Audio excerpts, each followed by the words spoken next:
आरटीओच्या कारवाईविरोधात नाशिकमध्ये school van चालक आक्रमक झाले आहेत.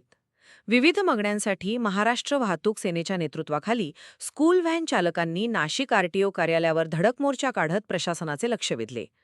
शालेय वाहनांसाठी असलेली 7+1 सीटिंग कपॅसिटी कायम ठेवावी, प्रत्येक स्कूल व्हॅनमध्ये लेडी कंडक्टर ठेवण्याची सक्ती करू नये आणि आरटीओकडून होणारी आर्थिक दंडात्मक कारवाई थांबावी, अशा प्रमुख मागण्या आंदोलकांनी केल्या. लेडी कंडक्टरच्या पगाराचा अतिरिक्त आर्थिक भार पालकांवर पडणार असून त्यासाठी सुमारे 15,000 रुपयांपर्यंत खर्चाचा बोजा येऊ शकतो, असा दावा आंदोलकांनी केला. त्यामुळे पालक आणि स्कूल व्हॅन चालकांमध्ये वाद निर्माण होण्याची शक्यताही व्यक्त करण्यात आली. शहरातील अनेक शाळा एकाच वेळी सुटत असल्याने रस्त्यांवर मोठ्या प्रमाणात वाहतूक कोंडी होते. ही कोंडी कमी करण्यासाठी वेगवेगळ्या शाळांच्या सुटण्याच्या वेळेत किमान 15 मिनिटांचे अंतर ठेवावी, अशी मागणीही करण्यात आली. शाळांमध्ये आरटीओच्या माध्यमातून स्थापन होणाऱ्या परिवहन समित्यांमध्ये स्कूल व्हॅन चालकांना प्रतिनिधित्व द्यावे, अशी मागणी उद्धव ठाकरे शिवसेना प्रणित वाहतूक सेनेचे डीजी सूर्यवंशी यांनी केली आहे.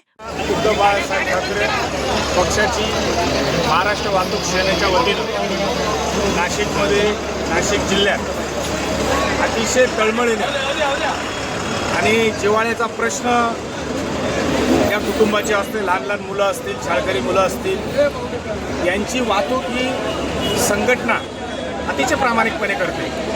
आणि एक प्रकारची आम्ही नेहमी म्हणतो की सेवासुद्धा या अर्थार्जन करत असताना सेवा आहे.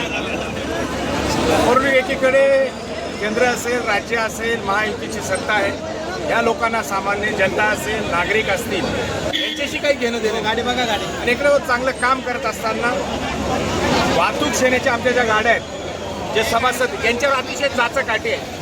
एक 2-5 महिन्यांनी आम्ही मोर्चा काढला की तेवढ्यापुरतं ऐकतात आणि परत त्यांच्या त्या अटी कंडिशन या सुरू असतात. आणि म्हणून उद्धव बाळासाहेब ठाकरे पक्षाचे आमच्या या संघटनेचे, वाहतूक संघटनेचे सर्व सदस्य आहेत. आत्ताच आमचे आजिमभाई अध्यक्ष हे सुद्धा येत आहेत. आणि आमच्या ज्या ज्या अटी आहेत, ज्या मागण्या आहेत, एकीकडे 35,000 कोटी रुपये खर्च करून शहर फोडून ठेवलं आहे, लोक मरत आहेत, जनता ॲडमिट आहे. आणि ह्या गाड्या अतिशय कष्टाने काही लोकांनी कर्ज काढून गाड्या घेतलेल्या आहेत आणि त्यांच्या गाड्यांचा मेंटेनन्स बघा, स्पेअर पार्ट जात आहेत. उलट या सरकारने सहकार्य करण्याऐवजी या वाहतूकदारांना, या वाहनधारकांना त्रास देतात. त्याच्या विरोधात आमच्या सूर्यात नेते अंमलबजावणी करा, मात्र चालकांच्या व्यावहारिक अडचणीही समजून घ्या, अशी भूमिका महाराष्ट्र वाहतूक सेनेने घेतली आहे. प्रशासनाने मागण्यांवर सकारात्मक निर्णय न घेतल्यास आंदोलन आणखी तीव्र करण्याचा इशारा यावेळी देण्यात आला. यावेळी वाहतूक सेनेचे पदाधिकारी, कार्यकर्ते, व्हॅन चालक मोठ्या संख्येने उपस्थित होते. महाराष्ट्र बुलेटिनसाठी पवन अष्टपुत्रे, नाशिक. महाराष्ट्र बुलेटिन, आपला महाराष्ट्र, आपली बातमी.